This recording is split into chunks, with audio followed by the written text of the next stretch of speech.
planet. Now doing that, we even lost our greatness, were invaded and overrun. The invaders took what they learned from us and was so impressed by what they learned from their captives that they began to practice the practices of the captives. Now, this is one of the few times in history where the captor didn't impose his culture on the captured. Instead, the captor began to imitate what the captives were doing. So when the Europeans came down into Africa, they started putting on African clothes. They started speaking African language. They started reading African books. They started studying African science, African mathematics, building their buildings in an African way. They used the Afrocentric way to begin to bring themselves out of mental darkness and bring themselves to civilized life. Listen to it. Listen. Listen. They dressed up to look like African people. They had their hair done so it could look like African people. They got some makeup and painted their face so they could look like African people. They wanted to walk in the water like African people walk. They wanted to dance like African people. They wanted to pray to gods that looked like African people. They were so blown away with what they had captured that they wanted to try to take it for their own. And they tell us that after being around and learning all they thought they could learn, they went up back north again and began to spread it there.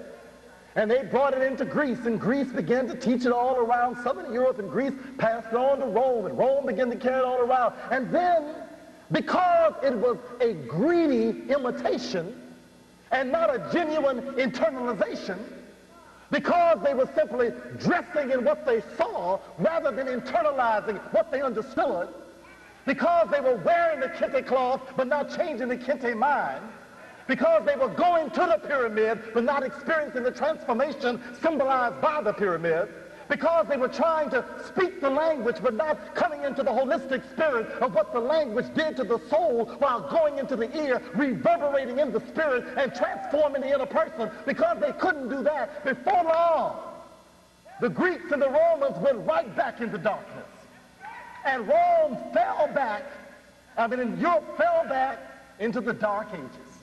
Now, this is not my history, this is their story. This is the way, they told this. They told this story. So they admit that whatever it is that had given them that verse, and they won't tell you what did it, whatever it is that had brought them and made them the golden age of Greece and the Roman Empire, suddenly the light went out. And they tell you Europe was cast into the what? The Dark Ages. And they were in the Dark Ages for several centuries. And then along came another Renaissance. Where did it come from? There were these other Africans called Moors, the African Muslims they called, who came into Portugal and Spain and for 800 years began to teach them again. Now we brought them out of darkness once. They captured us, stole all our stuff, took it away, messed it up, went back into darkness. Then along comes the Moors, and the Moors began to teach them again.